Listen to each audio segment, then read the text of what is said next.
Okay, as you know, in our last session, we have started the chapter of the acceptance. We discussed the term acceptance is defined in section 2B of the Indian Contract Act.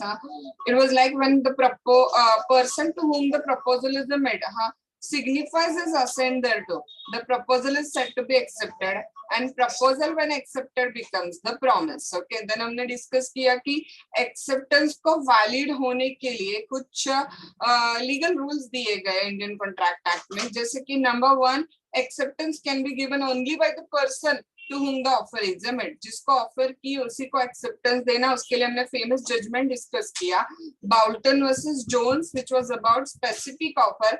Specific offer जिसको किए उसी को acceptance देना, तभी binding contract create हो सकता है.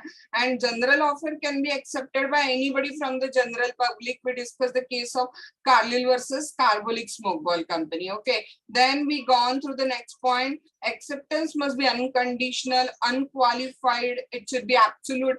जैसे ऑफर की है वैसे as it is acceptance देना है without making any changes in the offer. Okay, हाँ.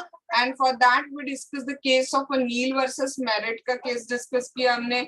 Union bank, union of India versus Babulal का केस हमने क्या किया, डिस्कस किया वहां पे. हाँ, देन हमने डिस्कस किया कि जैसे ऑफर का कम्युनिकेट होना जरूरी है, वैसे acceptance must be communicated. Okay, तभी वहां पर वैलिड कॉन्ट्रैक्ट क्रिएट होगा. We discussed the case of a Brogden versus Metropolitan Railway Company for that.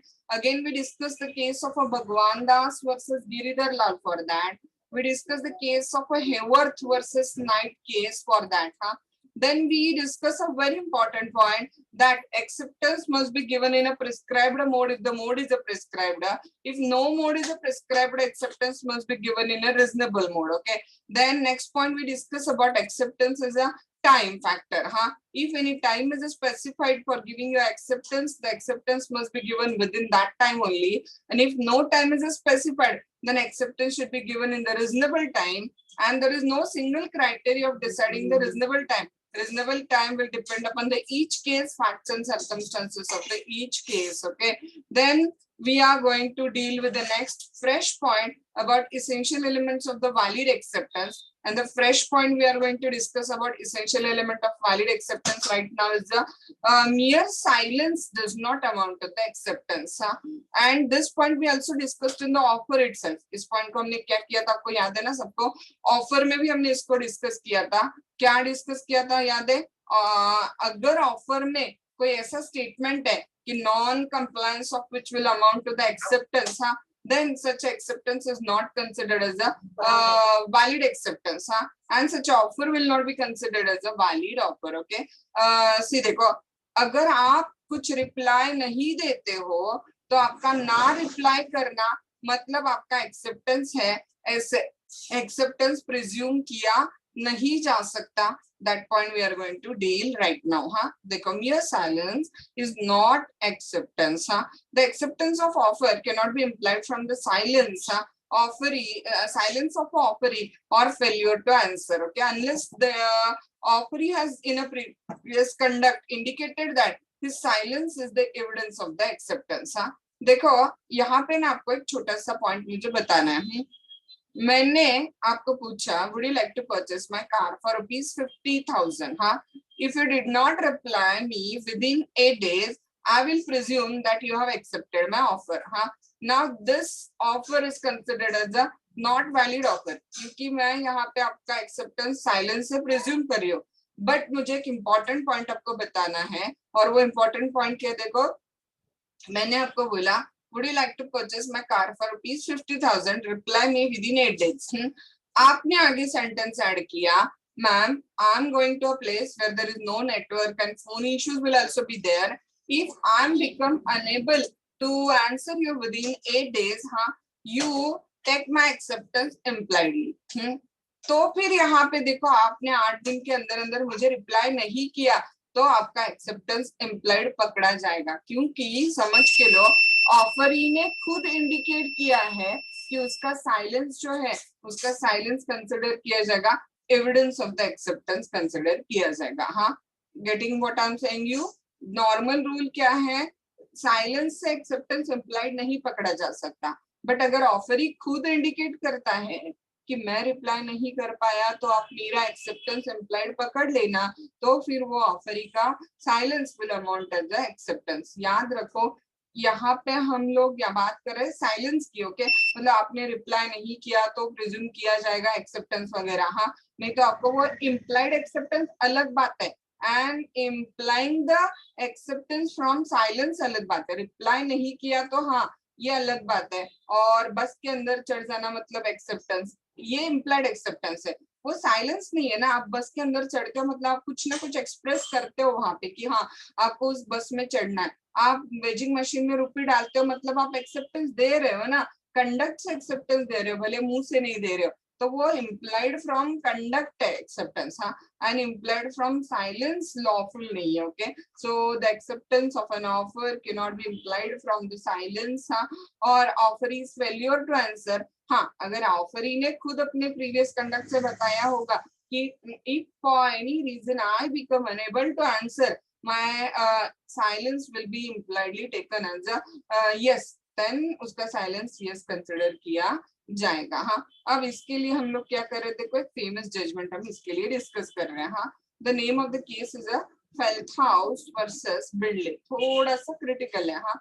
देखो what happened in this particular case, F uncle, F नाम के एक अंकल है, offered to buy his nephew's horse for $30, saying उसने अपने नेफ्यू के horse को खरीदने के लिए ऑफर की $30 के लिए, saying if I hear no more about it I shall consider the horse mine for $30, okay। अगर नेफ्यू भाई आपने कुछ रिप्लाई नहीं किया तो मैं प्रिज्यूम कर लूंगा कि ये हॉर्स अब मेरा हो जाएगा $30 के लिए, हाँ।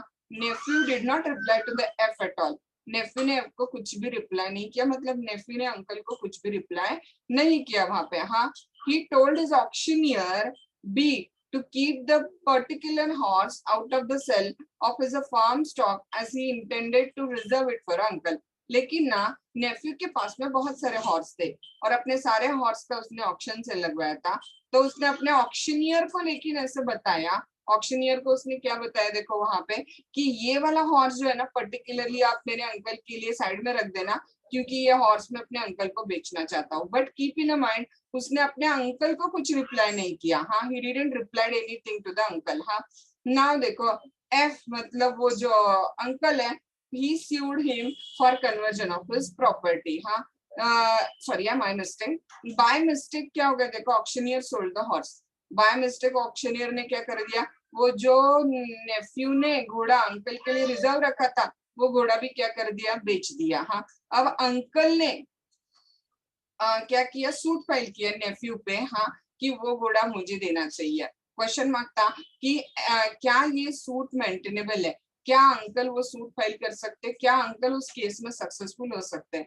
तो यहाँ पे आंसर क्या होगा, देखो मियर silence does not apply the acceptance, okay.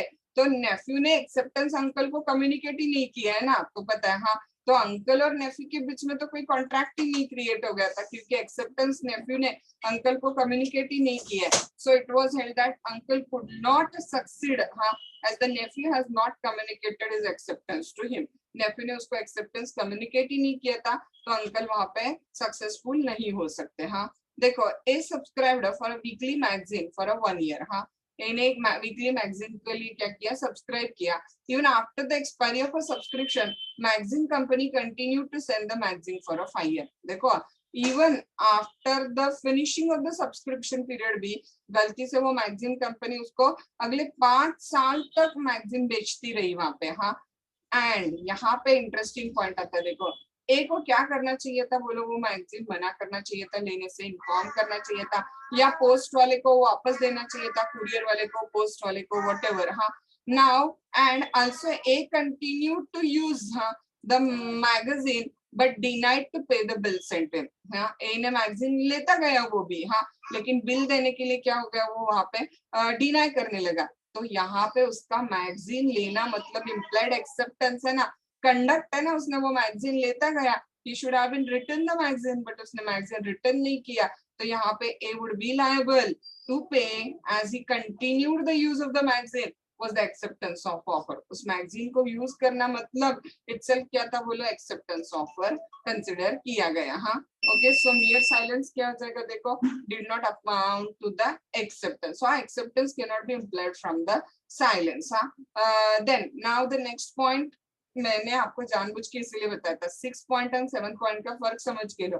6 point में ना रिप्लाई करना अमाउंट टू एक्सेप्टेंस है और वो वैलिड नहीं है, लेकिन 7 पॉइंट में आप अपना एक्सेप्टेंस किसी कंडक्ट से देते हो, बस के अंदर चढ़ते हो, वेजिंग मशीन में रुपये डालते हो, कॉफी मशीन में रुपये डालते हो, मतलब आप कंडक्ट से एक्सेप्टेंस दे रहे हो और वो वैलिड एक्सेप्टेंस है. क्योंकि आपको याद है ना कॉन्ट्रैक्ट के 2 टाइप है ना, express contract and implied contract. Okay see देखो एक्सेप्टेंस बाय कंडक्ट और इम्प्लाइड एक्सेप्टेंस, ये बहुत इजी है. हाँ section 8 of the act lays down the condition of a proposal or acceptance of a consideration for a reciprocal promises which may be offered with the proposal constitute the acceptance of a proposal. conduct से भी आप proposal को accept कर सकते हो.